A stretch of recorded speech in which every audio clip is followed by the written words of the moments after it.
Hello friends, technical Bob channel में आपका स्वागत है। आज मैं आपको बताता हूं कि विंडो एसी में कूलिंग कॉइल पर बर्फ़ आने के क्या कारण होते हैं और इसको कैसे सॉर्ट आउट किया जा सकता है। सबसे पहले आप देखेंगे मैंने एसी ऑन किया है। इसकी कूलिंग कॉइल पर आप देख रहे हैं बर्फ़ आ रही है और इसकी ये बर्फ़ पूरे फिन्स पे भी जम जाएगी और उससे क्या होगा कि एसी के फिन्स में बर्फ़ जमने के कारण अब जब हम इसे हटाने की कोशिश करेंगे तो वहाँ कोई ना कोई लीकेज होने का पूरा चांसेस रहेगा। तो देखिए अब ये एम्पियर भी ठीक ले रहा है। इट मीन्स कि इसमें बर्फ़ जो जम रही है वो इसलिए भी जम रही है कि इसमें गैस ऑलमोस्ट पूरी है, लेकिन वो गैस पूरे तरीके से सभी पाइपों में फ़्लो नहीं कर रही है। तो दोस्तों मैं आपको बताऊंगा कि इसको कैसे रिजॉल्व किया जा सकता है। आप देखिए एसी ऑन है और ये सामने आप देखिए यहाँ से जो कूलिंग इफ़ेक्ट है, जो एयर है वो ज़्यादा ठंडी एयर नहीं आ रही है, लेकिन एसी एम्पियर पूरे ले रहा है। 6 से 7 एम्पियर वो एसी ले रहा है अभी। देखिए तो इसका सॉल्यूशन है, मैं आपको बताता हूँ। इसका सॉल्यूशन ये है कि आप इसकी पुरानी बर्फ़ को निकाल दीजिए और उससे पहले आप इसके पूरे जितने भी जोड़ हैं, जितने भी बैंड्स हैं, जितने भी यहाँ पर सी कॉइल्स दिखाई दे रही हैं, उन सब पर आप लीकेज टेस्ट कर लीजिए। ये देखिए मैंने यहाँ पर एक वॉल लगा दिया है इस पाइप को कट करके, क्योंकि विंडो एसी में वॉल लगाना मैंडेटरी है। वहाँ पर बिना वॉल लगाए आप इसमें गैस ना तो निकाल सकते ना आप इसमें डाल सकते। ये देखिए मैंने कॉइल्स यहाँ पे सभी टेस्ट कर लिए हैं। मैंने ये सारी कंडेंसर की सी कॉइल्स भी चेक की हैं जहाँ पर लीकेज होने की पूरी संभावना होती है, और मैंने इवेपोरेटर कॉइल की लीकेज भी सब चेक कर लिए हैं। और ये जितने भी बैंड आप दिखाई दे रहे हैं कंप्रेसर के पास में, ये जितने भी पॉइंट्स थे जहाँ पर ब्रीजिंग हुई पड़ी है, वहाँ पर भी मैंने लीकेज चेक कर लिया है। सारे बैंड्स पे मैंने चेक कर लिया है, कहीं पे भी लीकेज मुझे नहीं मिली इस पे। ये पीछे जितने भी सी कॉइल्स दिखाई दे रही हैं सब पर मैंने चेकिंग की है, कहीं भी लीकेज नहीं मिली। ये देखिए बिल्कुल मैंने टेस्ट की हुई है इसमें प्रेशर डाल के नाइट्रोजन का। और आप ये देखिए लेफ्ट साइड में ये पोर्शन भी मैंने चेक किया, यहाँ पर भी लीकेज नहीं मिला। और यहाँ पर ये जो बैंड दिए हैं यहाँ पर भी लीकेज नहीं मिला। और इस सक्शन पाइप पे जो भी बैंड थे मैंने वहाँ भी लीकेज चेक किया, वहाँ पर भी नहीं है।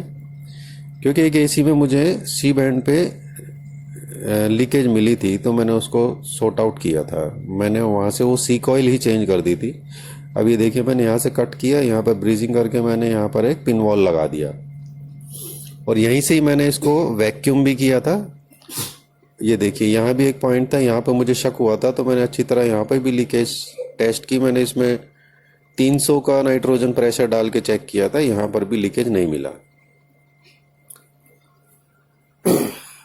और इसी तरीके से मैंने हर पॉइंट टू पॉइंट चेक किया पूरे तरीके से। कैपलरी में भी लोग बाग कहते हैं, टेक्नीशियन बता देते हैं कि कैपलरी चोक है, फिल्टर चोक है, लेकिन बहुत रेयर चांसेस में फिल्टर और कैपलरी चोक होता है। ऑलमोस्ट है ना, कभी कभी छोटी सी प्रॉब्लम ही एसी की कूलिंग को इफेक्टिव करती है। यहाँ पर देखिए मैंने इसके फिल्टर पे भी, यहाँ पे वाइब्रेट कर रहा था, मैंने एक रबड़ का पीस लगा दिया यहाँ पर काट के, तो ये वाइब्रेट नहीं कर रहा। इससे क्या होगा कि जब कभी वाइब्रेशन से टच होगा किसी भी आयरन प्लेट पे तो वहाँ से वो पाइप खराब नहीं होगा। ये यहाँ पर देखिए ये भी मैंने चेक किया, ये सभी कॉइल्स भी मैंने चेक की और ये सब सी पॉइंट्स भी मैंने चेक किए, कहीं पे भी लीकेज नहीं मिला।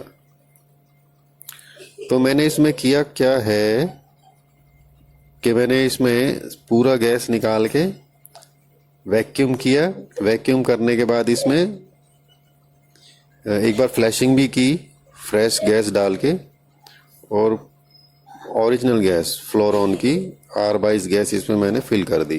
अभी ये मैंने फिर से ऑन किया है, कंप्रेसर ऑन होने में टाइम लगेगा थोड़ा।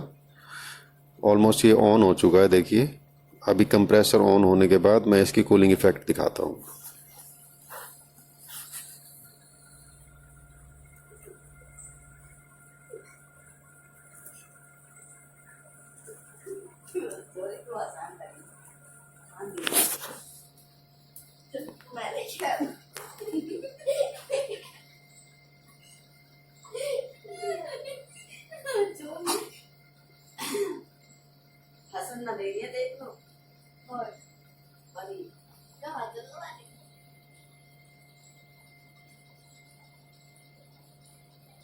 ये देखिए कंप्रेसर ऑन हो गया है, सारी कॉइल्स में अभी देखिए मॉइस्चर आएगा।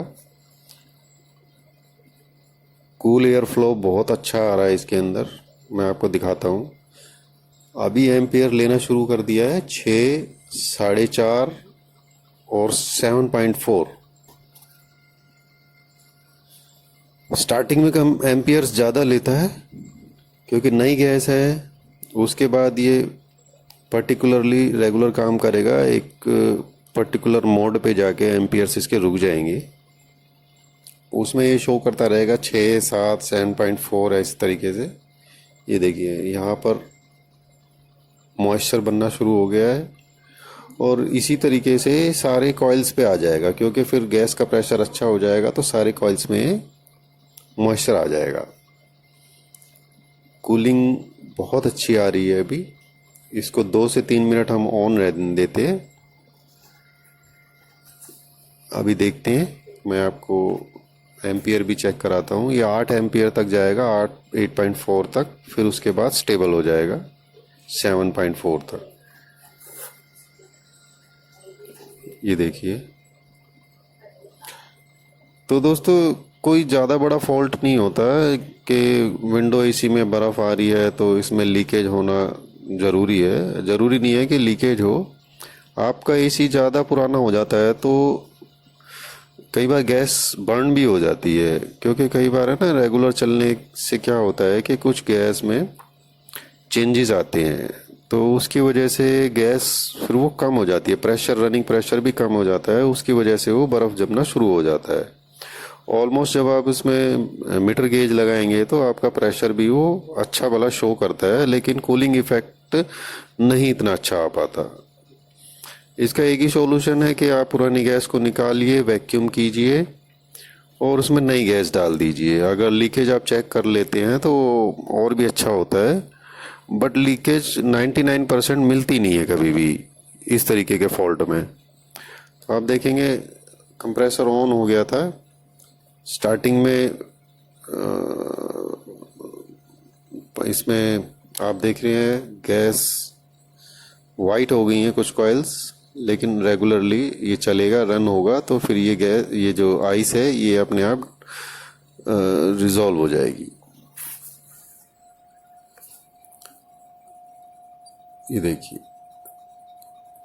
एसी ऑन हो गया है, कूलिंग काफ़ी अच्छी आ रही है, बहुत चिल्ड एयर आ रही है यहाँ से, बढ़िया इफेक्ट आ रहा है। तो ये एसी अब 100% काम कर रहा है, बहुत बढ़िया। कोई ज़्यादा इसके अंदर मैंने टेक्निकली कुछ ज़्यादा नहीं किया, पुरानी गैस को निकाला, वैक्यूम किया और इसमें नई गैस डाल दी। ओरिजिनल गैस यूज़ करते हैं तो आपको कूलिंग इफेक्ट मीन्स के 30% 40% ज़्यादा मिलता है लोकल गैस के अलावा। लोकल गैस में थोड़ा इफेक्ट कम कर रहता है कूलिंग का, ओरिजिनल गैस अच्छा इफेक्ट देती है और उससे आपका कंप्रेसर और कॉइल्स वगैरह सब बची रहती हैं। कई साल तक वो एसी आपका यूज़ में आ सकता है। ये देखिए सब जगह मॉइस्चर आ गया है, नीचे और ये पीछे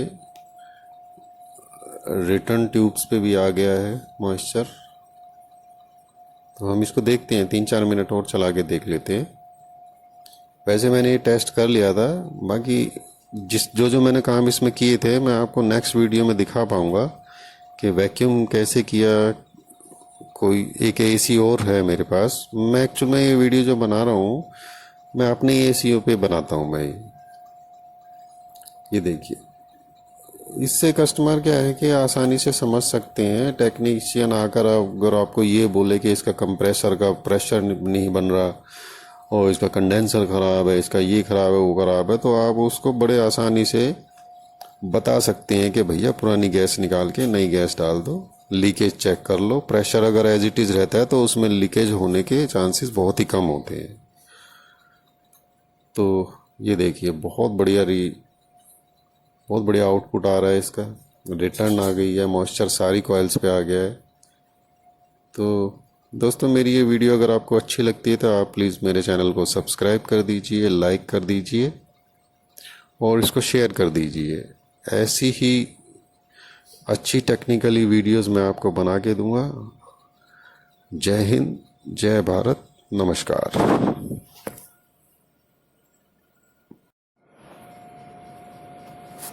देखो दोस्तों, यहाँ पर रिटर्न कॉइल्स पे बहुत अच्छा मॉइस्चर आ गया था।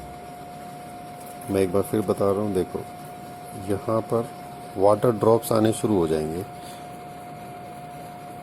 बहुत अच्छी तरीके से ये कूलिंग दे रहा है, बहुत अच्छा इफेक्ट दे रहा है। ये सारी रिटर्न कॉइल पे भी बहुत अच्छा मॉइस्चर आ गया है। एयर फ्लो बहुत अच्छा है, कूलिंग इफेक्ट बहुत अच्छा है और यहाँ से लेके यहाँ तक मॉइस्चर पूरा 100% आ गया।